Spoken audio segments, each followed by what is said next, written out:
What's up, everybody? So this will be my second video since I posted last night on my progress of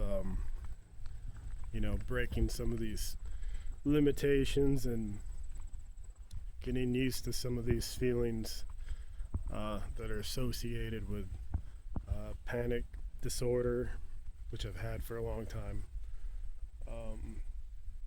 And driving anxiety, which really limits me. But see, today, the first thing I noticed was when I wake up and the sun is shining through like my room, like the windows. I just have an overwhelming sense of dread.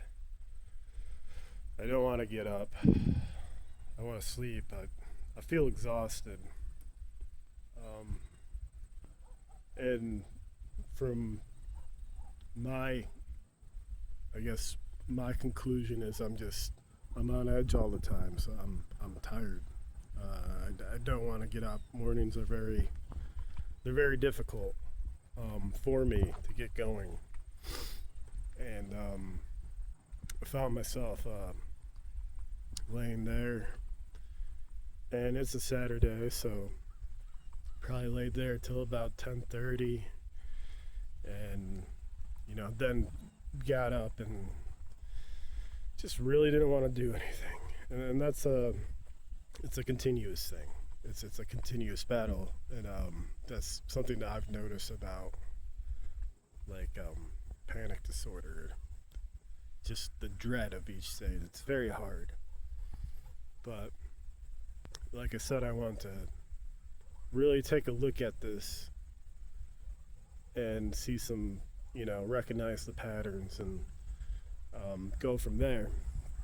But I said today to myself that I would get up and I'd go to the local school and take my dog for a walk.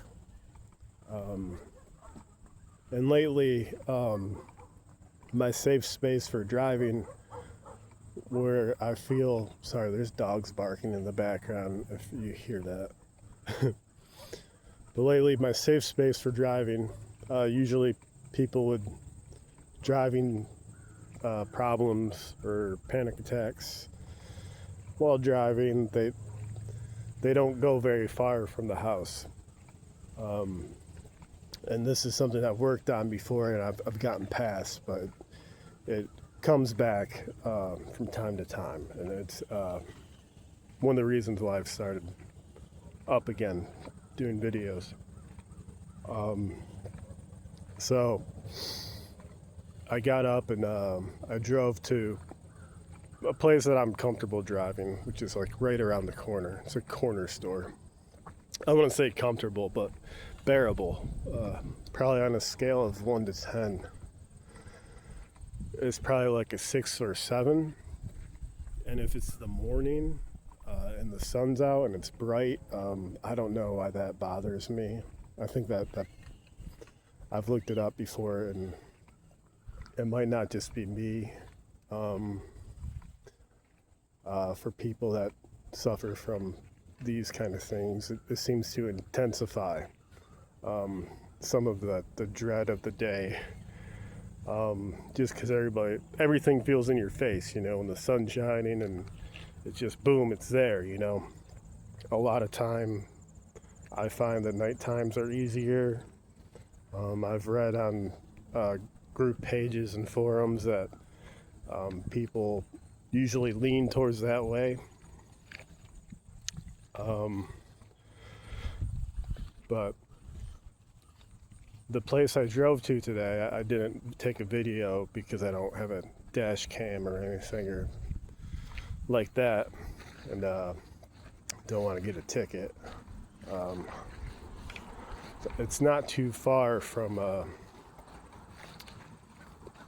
that place, the corner store or whatever. So as far as me feeling comfortable and panic symptoms, I don't know, probably Sorry, my dog's barking. Probably like a 7, because I knew I wasn't going far from the house. And usually when you have agoraphobia and things as such, the further you get away from the house, or like, you know, your place, you know, you're safe, the more spike and increase you have in the symptoms of panic.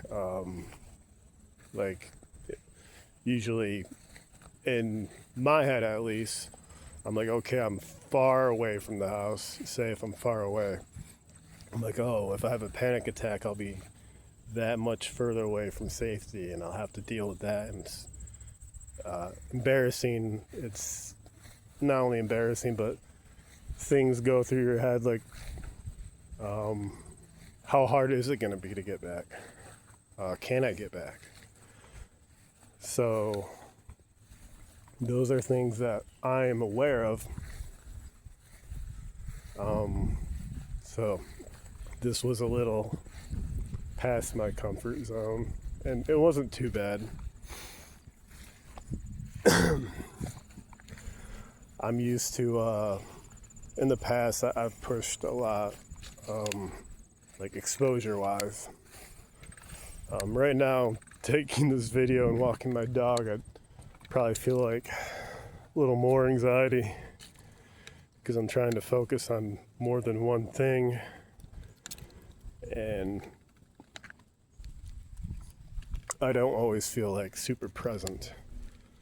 And like, that's another thing with panic disorder, is just feeling on edge. It's kind of like a baseline. So you're kind of like, you're hyper focused in a way, but you're also like kind of like bracing, you know?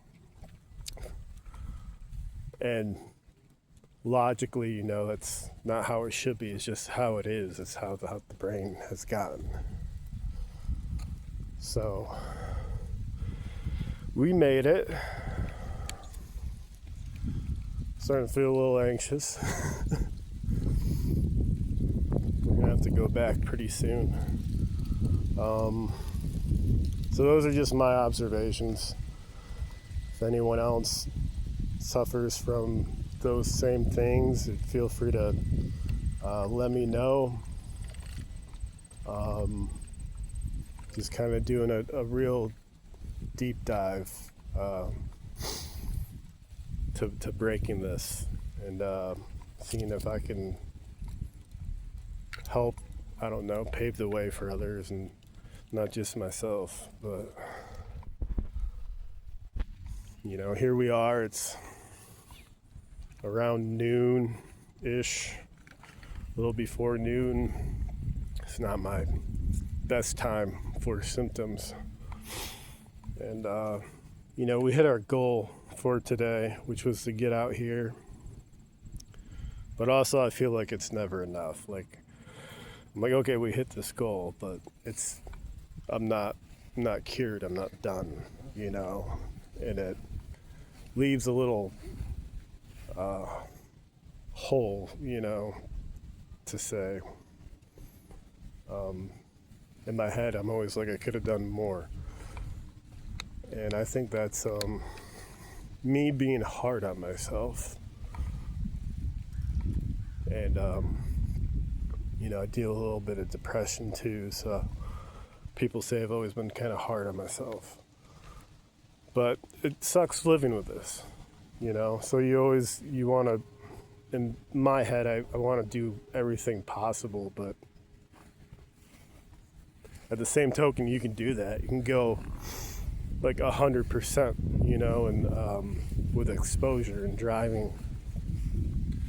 But if you do that every day, it's going to leave you super drained.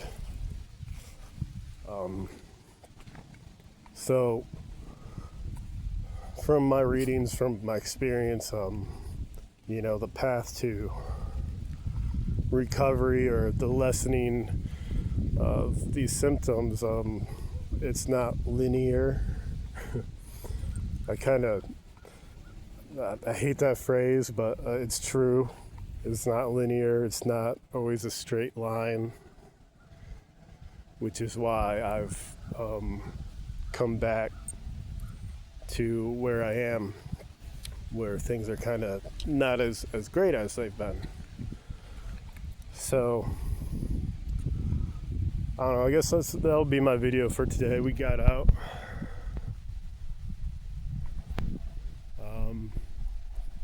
Was bearable. I don't know.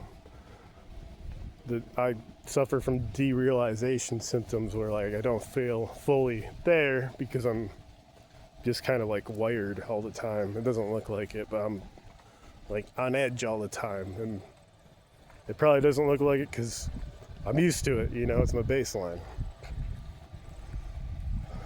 But I think the more we keep going forward,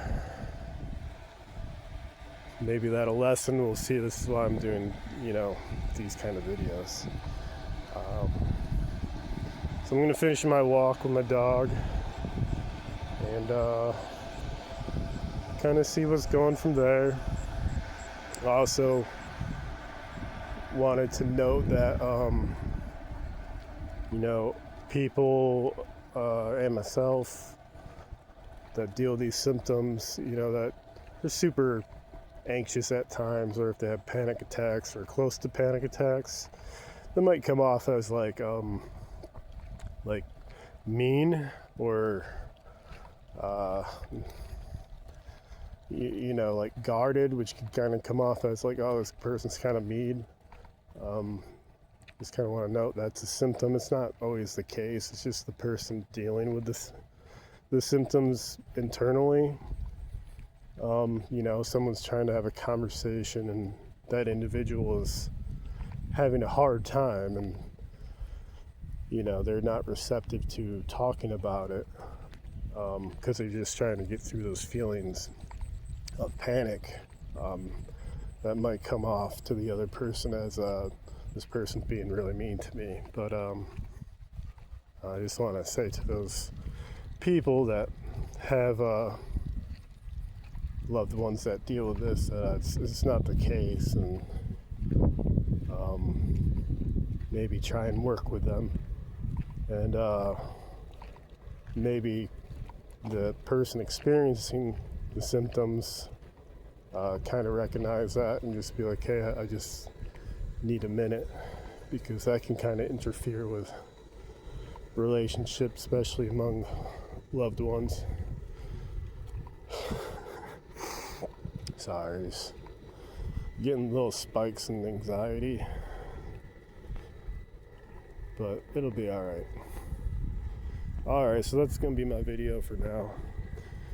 I'll come back with some more. Like I said, we're just starting out, so. Alright, this is dealing with life and anxiety. If you stay till the end, hit the like button if you want. I'm not gonna force you, but grateful if you did. I hope everybody's doing well, and don't be too hard on yourself if you're dealing with similar things.